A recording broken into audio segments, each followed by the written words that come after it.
Hi friends, எல்லாம் நல்லா இருக்கீங்களா? இன்னைக்கு உருண்டை குழம்பு வைக்கலான்னு இருக்கேன். அதுக்கு செய்முறை வாங்க பார்க்கலாம். இப்போ ஒரு டம்ளர் கடலைப்பருப்பு வச்சுருக்கேன்.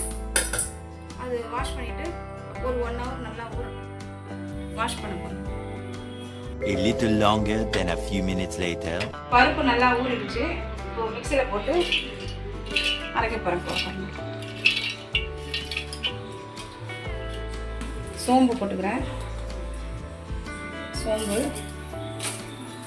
பச்சை மிளகா, 2 கருவேப்பிலை, உப்பு, இஞ்சி பூண்டு பேஸ்ட்டு கொஞ்சம். என்னோடய ஸ்டைலில் பண்ணுறது. அரைச்சிக்கலாம் குறைக்கணும்.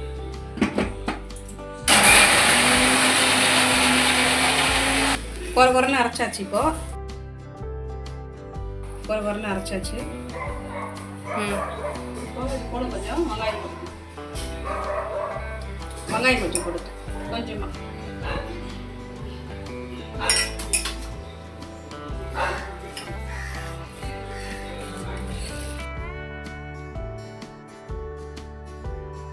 இப்போ கடாய் வச்சுருக்கேன்.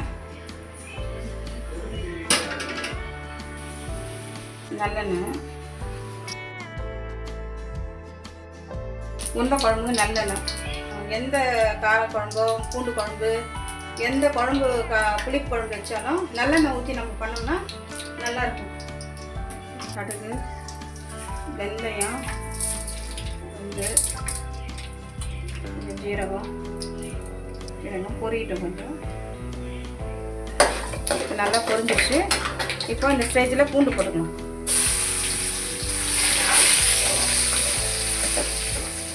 பூண்டு கொஞ்சம் நல்லா கலர் வரட்டும். சாம்பார் வெங்காயம்,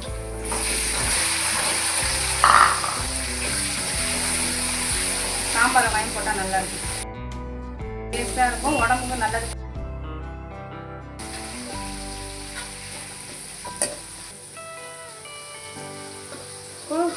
பெரிய வெங்காயம் ஒரு 2 கட் பண்ணி வச்சுருக்கேன், அதை போட்டுருக்கேன். கருவேப்பிலையும் போட்டிருக்கேன். மீடியம் சைஸ் 2 வெங்காயம் போட்டிருக்கேன். சின்ன வெங்காயம் தான் மெயினாக இருக்குது, உடம்பு நல்லதுக்கு. பெரிய வெங்காயமும் 2 போட்டிருக்கேன். இப்போ நல்லா வெங்காயம் வதங்கி போச்சு. பாருங்க, வெங்காயம் நல்லா வதங்கி போச்சு. நல்லா வெங்காயம் வதங்கிடுது. இப்போ இந்த தக்காளி வந்து அரைச்சி விட்டு போகிறேன். ஏன்னா தக்காளியை பசங்க அப்படியே எடுத்து வச்சுருவாங்க. அதனால் தக்காளி அரைச்சி வச்சுருக்கேன். நான் எல்லாத்துக்கும் அரைச்சி தான் விடுவேன் அந்த தக்காளிலாம்.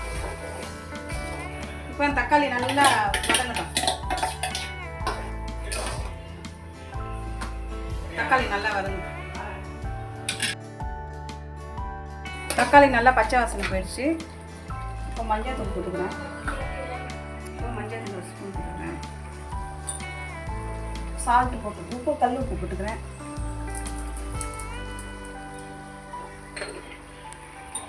கல் உப்பு போட்டு நல்லா வதக்கிக்கிறேன்.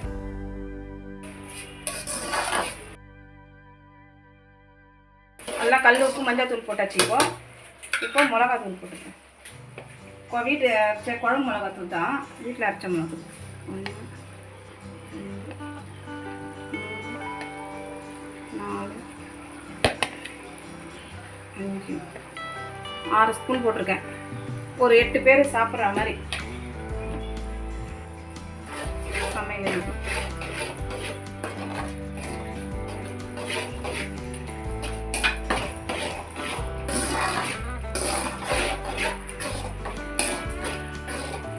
புளி தண்ணி எடுத்துக்கிறேன்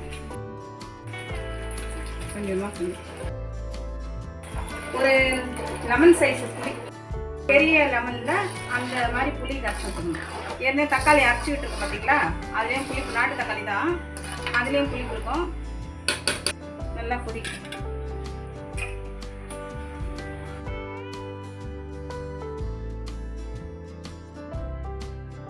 உருண்டை பண்ணி வச்சுருக்கேன். இது பாருங்கள். இப்போ இந்த உருளையை விட்டு அப்படியே போடுங்க. உருண்டையை விட்டு 1 by 1 போடுங்க. பொரிச்சும் போடலாம். எண்ணெயாக எல்லாம் எண்ணெயாக பொரிச்சு கொடுக்கூடாதுன்னு சொல்லி தான் இப்போ இதுவாக போட்டிருக்கேன். உருண்டை அப்படியே போட்டிருக்கேன். நல்லாயிருக்கும் அது அப்படியே. நிறைய பேர் அது அப்படியே கரைஞ்சிரும் அப்படின்வாங்க. கரையாது. இது நீங்கள் போட்டு ஒரு 10 நிமிஷம் அப்படியே விட்டுட்டிங்கன்னா, கலக்காமல் அப்படியே விட்டிங்கன்னா அது அப்படியே வெந்து அதுக்கப்புறம் கரண்டி போட்டுக்கலாம் கலக்கிறதுக்கு. திருப்பி கலரை விட்டு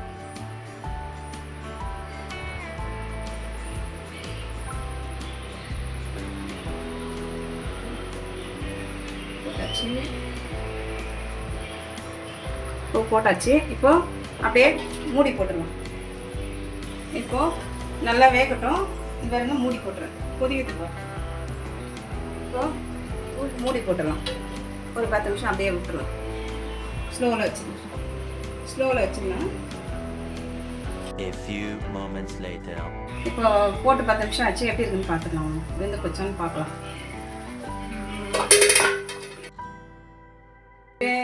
லைட்டாக இந்த உருண்டையெல்லாம் அப்படி திருப்பி விட்டுக்கலாம்.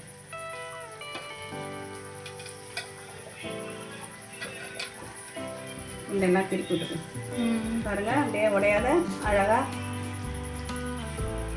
இருக்கு.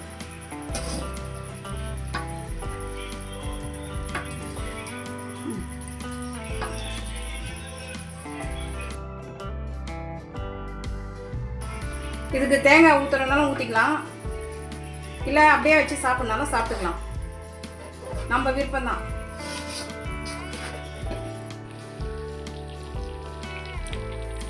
நல்லா குடிச்சிட்டு இப்போ இறக்க போகிற ஸ்டேஜ். இறக்க போகிறோம். இப்போ கொத்தமல்லி போட்டு இறக்கிக்கலாம். உண்டை பாருங்கள், உண்டை உடையாத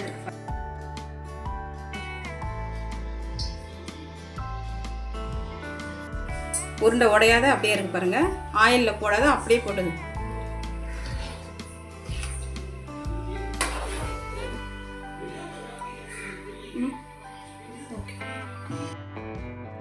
இப்போ பாத்திரத்தில் மாற்றிக்கலாம்.